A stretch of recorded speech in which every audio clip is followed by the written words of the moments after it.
Hello students, good morning. In last lecture, we talk about the combination reaction. Now, in this lecture, we discuss further reactions and some example. So, this question is in-text question and in-text question page number 10. Okay page number 10 પર આ question છે એ તમારે ખાસ જોઈ લેવાનું. And this question is based on combination reaction. Okay, this is very important question. So first of all, a solution of substance X, this one is unknown substance, is used for whitewashing. whitewashing means આપણે જે colour કરવા માટે જેનો use થાય તે, બરાબર, દિવાલ પર જે વોલ પર જે લાગે ને નોર્મલ જે થોડો સસ્તાવાનો કલર્સ આવે તેનો જે યુઝ થાય તે એને વ્હાઇટ વોશિંગ કહેવાય, બરાબર, એનો યુઝ થાય છે. અને ફર્સ્ટ ક્વેશ્ચન એવું છે કે name the substance X and write its formula. તો મેં લાસ્ટ લેક્ચરમાં બી તમને કીધું છે કે વ્હાઇટ વોશિંગ માટે કોનો યુઝ થાય તે સબસ્ટન્સનું નામ આપણે લખવાનું છે. તો એ સબસ્ટન્સનું નામ છે, એની ફોર્મ્યુલા છે CaO, કેલ્શિયમ ઓક્સાઇડ. નામ છે એનું કેલ્શિયમ ઓક્સાઇડ અને ફોર્મ્યુલા શું છે એની CaO. CaO is called calcium oxide and second one is also called quicklime. Quicklime. Okay, we discussed in last lecture. Now first question is over. Write the substance X means CaO લખવાનું આપણે અને write its formula then CaO, બરાબર, અને name છે quicklime, બરાબર. First question આપણો over. હવે second question એવું લખેલું છે, write the reaction of substance X name in about with water. Means CaO reacted with water. તો આ તો આપણે લાસ્ટ લેક્ચરમાં જોયું જ છે કે CaO reacted with water, then which compound is form? CaOH twice. This one is called calcium hydroxide and another name of calcium hydroxide is slaked lime. This one is called quicklime and CaOH twice is called slaked lime. એટલે આ રીતે પણ question આપણી ટેક્સ્ટબુકમાં પૂછાયેલા છે અને આપણા બોર્ડમાં પણ આ રીતે ક્વેશ્ચન્સ આવી શકે, બરાબર છે. Now we move towards the next question. What are called exothermic reaction and explain with example. So we all know that there are two types of reaction. One is endothermic reaction and other one is exothermic reactions.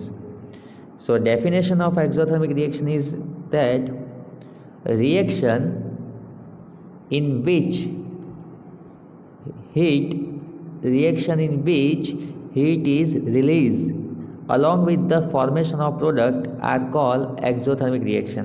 એટલે જ્યારે કોઈ આપણે reaction startup કરીએ અને એને product side આપણે લઈ જઈએ, પ્રોડક્ટ ફોર્મ થઈ જાય તો એની સાથે જે હીટ રિલીઝ થાય, હીટ જનરેટ થાય, તેને એક્ઝોથર્મિક રિએક્શન કહેવાય. એટલે આપણે અહીંયા કોઈ હીટ આપવાની નથી પણ ડાયરેક્ટ હીટ રિલીઝ થાય છે, બરાબર ને. Heat is release along with the formation of product is called exothermic reactions.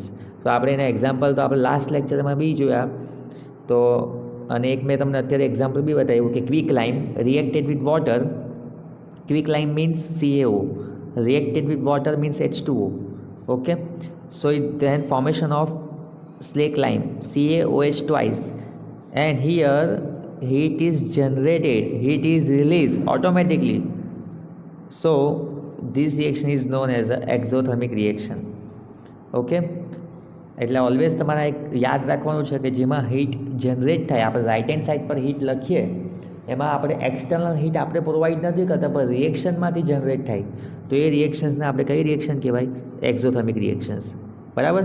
Now second example, burning of natural gas. આપણને ખબર જ છે નેચરલ ગેસમાં કયા કયા ગેસીસ આવે? મિથેન, દેટ ઇઝ CH4, પછી આવે ethane, propane, butane et cetera. And burning of natural gas is also combustion reactions and combustion reaction form carbon dioxide and water, and along carbon dioxide and water heat is also generated. So example of this reaction is methane means CH4, burning of oxygen means combustion reaction, presence of O2. Now always યાદ રાખવાનું, combustion રિએક્શનમાં 2 gas form થાય, carbon dioxide અને water, that means CO2 and H2O. Now balance this equation. Left hand side 2 2s are 4, here 4 oxygen are present, so right hand side we put 2H2O, so balance also 2O and carbon ડાયોક્સાઇડમાં બી 2O છે, એટલે total 4 oxygen present થઈ ગયા. તેવી રીતે left hand side બી oxygen 4 present થઈ ગયા, બરાબર છે, એટલે બેલેન્સ છે. અને હીટ અહીંયાથી જનરેટ થાય, એટલે burning of natural gas is also exothermic reactions, બરાબર છે. Similarly respiration is also exothermic reaction. જે આપણે રેસ્પિરેશન્સ કરીએ એ પણ આપણી કઈ રિએક્શન છે? એક્ઝોથર્મિક રિએક્શન, બરાબર. હવે આનું થોડું ડિટેલિંગમાં એનું એક્સપ્લેનેશન આપેલું છે, તે આપણે જોઈ લઈએ. તો અહીંયા એ લખ્યું છે, generally we need energy to stay alive, બરાબર. આપણને બધાને લાઈફ માટે આપણને એનર્જી જોઈએ જ. ડેલી રૂટીનમાં બી આપણને કંઈ બી ફૂડ ખાઈએ, બરાબર, એનામાંથી જ આપણે એનર્જી પ્રોવાઈડ થાય. We get energy from the food we eat. During digestion food is broken down into simpler substance. આપણે કોઈ બી ફૂડ ખાઈએ અને આપણા સ્ટમકમાં હાઇડ્રોક્લોરિક એસિડ પ્રેઝન્ટ છે, જે ફૂડને ડાયજેસ્ટ કરવા માટે બી હેલ્પફુલ થશે, અને એમાંથી આપણને એ સિમ્પલર, જે આપણે બિગ સબસ્ટન્સને આપણે જે પણ ખાઈએ તે સિમ્પલર સબસ્ટન્સમાં પહેલાં તો એ કન્વર્ટ થાય, બરાબર. For example rice, potato, bread contain carbohydrates. These carbohydrates are broken down to form glucose. અને આપણને એનર્જી કેમાંથી મળે? આપણે ગ્લુકોઝમાંથી જ મળે. એટલે જે પણ આપણે સબસ્ટન્સ ખાઈએ એનું પહેલાં કન્વર્ટ કેમાં થાય? ગ્લુકોઝમાં. આપણને ખબર ને, જ્યારે ફીવર કે એવું કંઈ ત્યારે થાય, તો આપણને જ્યારે વીકનેસ આવે ત્યારે આપણે ગ્લુકોઝના જે બહાર ડાયરેક્ટલી અવેલેબલ છે માર્કેટમાં ગ્લુકોઝના પાઉચ, એમાંથી આપણે પાવડરના ફોર્મમાં આપણે એને વોટર સાથે મિક્સ કરીને પણ પીએ છીએ. અને ગ્લુકોઝના બોટલ્સ બી કોઈ જેને બહુ વીકનેસ હોય એને ચડાવવામાં આવે, બરાબર. This glucose combined with oxygen in the cell of our body and provides energy. એટલે આપણને ગ્લુકોઝ હેલ્પફુલ થાય ઓક્સિજન સાથે કમ્બાઇન થઈને, જે આપણને એનર્જીના ફોર્મમાં યુઝફુલ થાય. The special name of this reaction is respirations. હવે રેસ્પિરેશન રિએક્શન એક ઇક્વેશન છે જે એક્ઝામમાં ડાયરેક્ટલી આવી શકે, કે ગીવ ધ રિએક્શન ઓફ રેસ્પિરેશન્સ. તો C6H12O6. ઓલવેઝ રિમેમ્બર, 1 માર્કમાં ક્વેશ્ચનમાં પૂછાશે કે ગ્લુકોઝની ફોર્મ્યુલા કઈ?